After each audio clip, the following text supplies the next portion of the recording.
Të dashur shqiptar, si ka mundësi që një jevg nga Sureli fiton zgjedhjet në Shqipëri për herë të katërt? E pra problemi shqiptarëve është shumë i thellë. Nuk është kryeministri shqiptar që i manipulon shqiptarët. Nuk është e kaluara e tij në Francë, fakti që është burgosur 2 herë për rrugaçëri, një lloj si Enver Hoxha.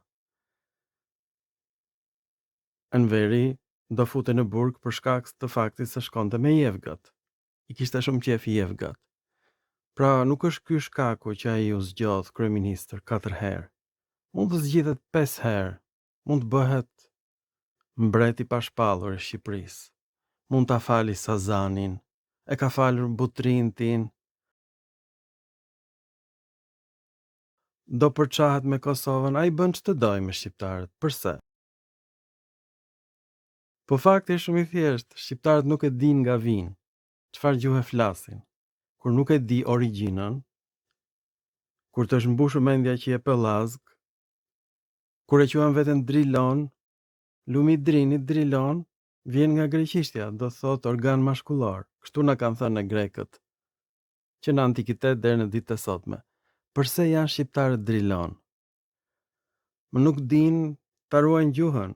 Kemi lindur në skllavëri, kemi qenë gjithmonë sklever të grekërve, pastaj u bëm sklever të romakëve, u bëm sklever të serbëve, pastaj u bëm sklever të turqëve, tani jemi sklever të gringove, gjithmonë shqiptarë është një lloj sklavi, po përse? Të marrim një shembull të zakonshëm, fjala veshka nga vjen. Janë munduar ta nxjerrin me origjinë pellazge këtë fjalë.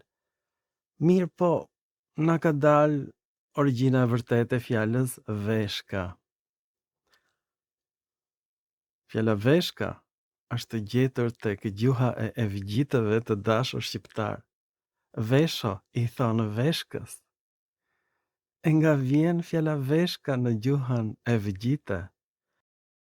Të dashur shqiptar, nga vjen fjala veshka në gjuhën evgjite? Ne e dim që evgjitët janë nga India. Pra, teorikisht, fjala veshka do të vinte nga gjuha sanskrite, nga fjala indra, që do thotë fuqishme. Ka dhe kuptimin i fryrë, ka dhe kuptimin pik uji, ka dhe kuptimin lëngje të tjera të trupit të njeriut. Dhe në gjuhën e armenëve ka kuptimin faqe e mbushur, që më kujton një barcalet shumë të bukur shqiptare. Është e lidhur me fjalën aidao, që do të thotë fryhem, fry në gjuhën helene.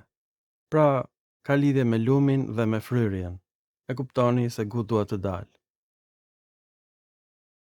Kjo fjalë ka evoluar në gjuhën slave me kuptimin një lëng i keq ose helm, jad.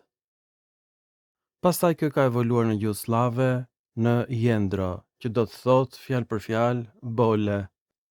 Dhe tani, nga fjala slave jendro që i thon boles, ka ardhur isto që i thon veshkës. Pra, në gjuhë slave, këta njerëz që han mish, dhe kur han kafshën, han dhe veshkën, han dhe bolet. Dhe tani, këta bole ngrënës, ja japin këtë fjalë gjuhëve baltike. Kjo fjalë është veshk në gjuhët baltike, siç e shikoni. Është dhe në gjuhën shqipe. Kjo fjalë kalon në gjuhën hungareze, vese, dhe më vonë nga gjuha hungareze kjo kalon në gjuhën e jevgjëve, vesho, dhe në fakt në gjuhën hungareze është veshek në numrin shumës. Pra, veshok në numrin shumës në gjuhën e jevgjëve dhe veshka në gjuhën shqipe. Kjo është përtej imagjinatës njerëzore. Ky zbulim është bërë me ndihmën e inteligjencës kompjuterike, shpikja e fundit e njeriut. Pra, fjalë për fjalë, kjo ka kuptimin herdhet, edhe veshkat e rumbullakëta si herdhet, dhe slavët dhe fiset baltike që hanin kafsh, hanin veshkat, po ashtu ata hanin edhe bolet. Dhe nga fjala bole, ka ardhur fjala veshk e shqipes. E kuptoni? Pra, evgjitët ikën nga India. Këta duhet kishin patur fjalën Indra, por i evgjitët e kanë humbur gjuhën origjinale dhe duke u vërtitur në përbot, i evgjit pikërisht kanë marrë fjalën veshka. Tani, e kuptoni se si kryeministri shqiptar i ka fituar zgjedhjet. Ai ka të bëjë me një popull që dikur ka ngrënë veshka dhe ka ngrënë herdhe, bashkë me evgjitët. E kuptoni? Kjo është historia e shqiptarit. Dhe kjo nuk është e lidhur me ilirët, me Koinon Skodrinon të Shkodrës, Koinon Lisjatan të Lezhës, Koinon Aulon të Vlorës, Koinon Epiriotan të Epirit. Pra kjo është arsye që ne nuk kemi identitet kombëtar. Jemi përzierë me slavët, me turqit, por sidomos me jevgjit. Dhe askujt s'ia merrte mendja që fjala veshka vjen nga fjala e evgjitëve që morën nga hungarezët. Këtë zbulim e bëra duke parë fytyrën e gëzuar të Edi Ramës dhe më kujton fytyrën e një jevgu, ta them kështu, me zemër në dorë. Dhe duke menduar që ky është një jevg i pastër nga Sureli, unë vendosa të studioj gjuhën e jevgjëve. Dhe më del fjala veshka tek evgjitët, që e kanë marrë nga hungarezët e kanë marrë nga slavët, me kuptimin herdhe, e rrumbullakët, edhe veshka. Kjo është origjina e shqipes, të dashur shqiptar, prandaj fjala koinon, që do të thot bashkësi në gjuhën helene, nuk është në gjuhën shqipe. Prandaj nuk ka asnjë toponim shqiptar në Shqipëri, por jo vetëm në Shqipëri. Nuk ka asnjë toponim shqiptar në Kroaci, nuk ka asnjë toponim shqiptar në Kosovë, asgjikundi. Kam gjetur 3 qytete helene shqiptare, por në Hellad. E kuptoni tani, aty janë dhe evgjitët në Hellad. Aty janë përzierë me shqiptarët. Këtë fjalë evgjitët e kanë marrë nga hungarezët dhe kanë futur në gjuhën shqipe. Ne jemi tolerant. Kjo është vetia e shqiptarit.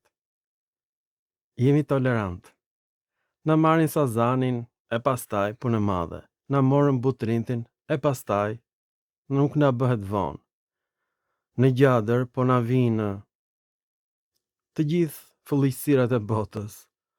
Po na sjell Edi Rama. Ka ngritur gjithë ato burgje. Edhe kryeministri i Kosovës ashtu e mban administratën, me paratë e burgjeve. E dini apo jo? Vendet perëndimore kanë hapur burgje në Kosovë dhe ai model po përdoret edhe në Shqipëri. Këta janë shqiptarët. Kështu paguhet administrata shtetërore, me para të pista. Ju faleminderit për vëmendjen, të dashur shqiptar, dhe tani përdorini veshkat me njëherë. Po në fillim do të pini, ta festoni këtë fitore të jevgut nga Sureli. Do fitoj edhe herë të tjera jevgu, sepse gjuhën e tij flisni. Miru pafshim, të dashur evgjitë të bardhë.